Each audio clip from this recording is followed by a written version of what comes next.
We're now on verse 29 of the 37 practices of Bodhisattvas. So this one is about the fifth perfection, the perfection of concentration. So I'll read the verse first. Understanding that disturbing emotions are destroyed by insight with serenity, cultivate concentration, which surpasses the four formless absorptions. This is the practice of Bodhisattvas. So thinking about that first line, I was thinking it can be helpful to try to recall times when our mind wasn't disturbed by disturbing emotions. I think hopefully we all have had at least moments like that. Maybe only a moment, and maybe during meditation or just sitting quietly in a peaceful, beautiful place. So there wasn't any disturbing emotion like, this fiery energy of anger or agitation, or this kind of grasping energy of attachment, wanting something that we don't have right now, or jealousy, which is a sort of combination of attachment and aversion, really, really painful, or being bloated with pride, arrogance, which is also not a very pleasant state of mind, fear, anxiety, depression.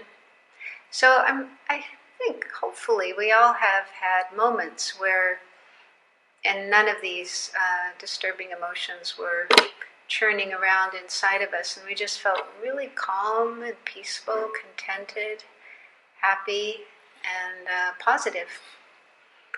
Yeah? Have you had moments like that? And so it's quite pleasant, right? It's quite pleasant to not have our mind afflicted by disturbing emotions.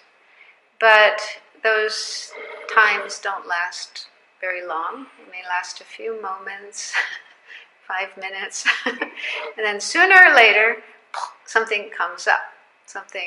We're either triggered because of some external situation or event, or just something pops up in our mind from deep down inside, and there we go again.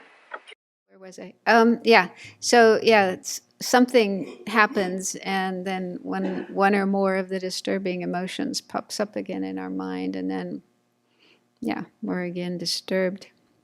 But at least having those moments gives us a taste of the possibility, real freedom.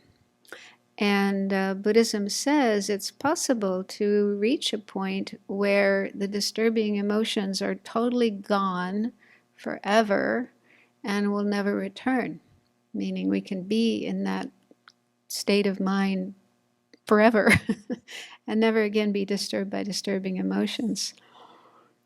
So that's what's referred to in the first line here, the possibility of disturbing emotions being eradicated from the root, such that they will never come back. And so in Buddhism, this is a possibility. And the way to do it is, as mentioned in the second line, insight with serenity. So insight here refers to, there's different kinds of insights, but the one here is the insight into emptiness, the true nature of things, the emptiness of inherent existence, which you've heard about many, many times. And with serenity. Serenity is sometimes translated as calm abiding. So this is where you develop your concentration to the point where you're able to remain focused on your object of choice for a long period of time without any distractions, without any sleepiness or dullness. So it's like a really sharp, alert, focused state of mind. So in the Buddhist path, we need to cultivate these two separately, the wisdom, understanding, emptiness, and then serenity or calm abiding, and then put them together. And gradually, it doesn't happen right away, but one can reach the point of what's called the union of calm abiding and special insight, unity of serenity and insight. And so this is where you can put the two together. So it's like a very focused state of mind without any distractions, and the object that you're focused on is emptiness.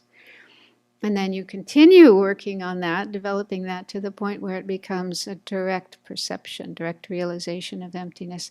And that is the kind of antidote, the kind of weapon that eliminates the delusions, the disturbing emotions from their root.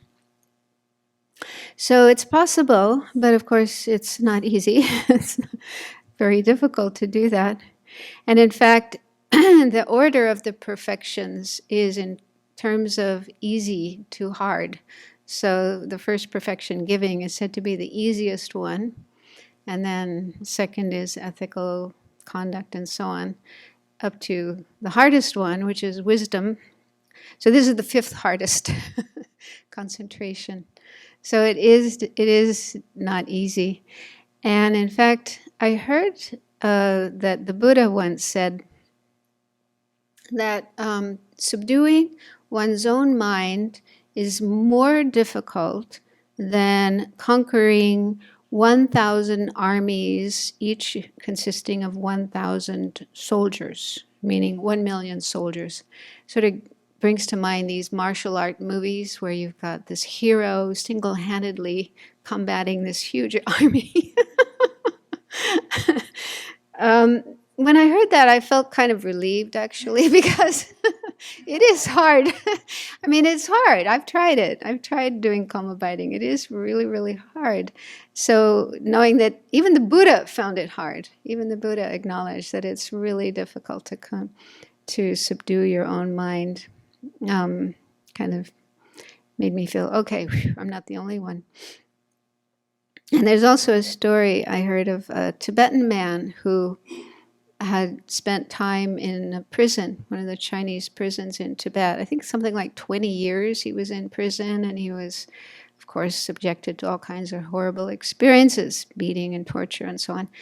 And then he was released. He left Tibet, went to India, became a monk, and then went into retreat, I think in the mountains above Dharamsala. And at one point he had a chance to meet His Holiness, and he told His Holiness that he found that trying to concentrate his mind in retreat was more difficult than the experiences he'd had in the Chinese prison. So again, it just shows that it is hard to do. It's not easy. So maybe that's relieving to you as well, because you've been in retreat for the last couple of months and you've probably found how hard it is to keep the mind focused and how many distractions there are. So just to know that you're not alone. It is just the nature of things. But saying that it's hard doesn't mean we should give up and we shouldn't even try. That's easy to happen. You say, oh, this is too hard, I can't do it, and not even try anymore. I mean, to really develop karma biting, you do need to be in very special circumstances, not in a monastery. I think there's just too much going on here. You need to be in seclusion and just focus totally on that practice and not talk to people, not do internet, not read news. Just really focus on that practice. And even then, I know people who've tried to do that and found it really, really hard to do. Maybe this day and age also makes it more difficult. There's just much more going on in the environment. But still, it's good to try. And this is just my own thought, that even if we just spend 5 minutes a day trying to concentrate on whatever object you choose, your breath or the Buddha or loving kindness, just trying to get some experience of focusing on one object. Even the mind keeps running away, but at least trying to do that. So at least we're keeping up some continuity of attempting to practice concentration, to develop that quality. And here it mentions concentration which surpasses the 4 formless absorptions. So there are people, like in other traditions, non-Buddhist traditions, who see concentration as their goal. That's what they strive for, developing concentration. And then after concentration, after shamatha, karma biting, you can achieve these higher levels of concentration, the 4 dhyanas or jhanas, and then the 4 formless absorptions. So these are really super high and clear and peaceful meditative states. But even if you achieve those states, you're not free of suffering. Your mind is very subdued. You don't have disturbing emotions jumping around all the time. But the seeds are still there. The potential is still there. They haven't been eliminated. So they're still, eventually they're going to come out again and mess up your mind. So Buddhism recognizes that those are not final goals, but our final goal is liberation, totally eliminating the disturbing emotions and their seeds so that they will never arise again. And that means either liberation or enlightenment, Buddhahood. So we don't aspire for these as final goals, but still, it's said in the Ornament for Clear Realizations, the Abhisamalamkara, that bodhisattvas who are following the sutra path do have to develop these 4 concentrations, 4 jhanas, and the 4 formless absorptions. So we really want to reach enlightenment, we do have to work on this, however difficult it may be. But just, doing a little bit, like I say, I think is worthwhile. Whenever the term union of serenity insight or special insight is used, is that always the object emptiness? No. Is it always what? Is the object always emptiness? No. Okay. Yeah, I thought that for a long time, but then, for example, when you develop the jhanas, you want to achieve the first concentration, the first jhana. In the process of doing that, you develop union of calm abiding and special insight, but it's not emptiness. It's only meditating on the faults of the desire realm and the good qualities of the first concentration.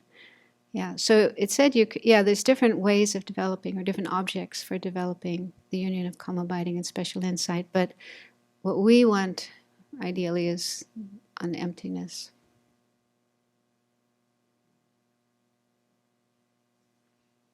Thank you.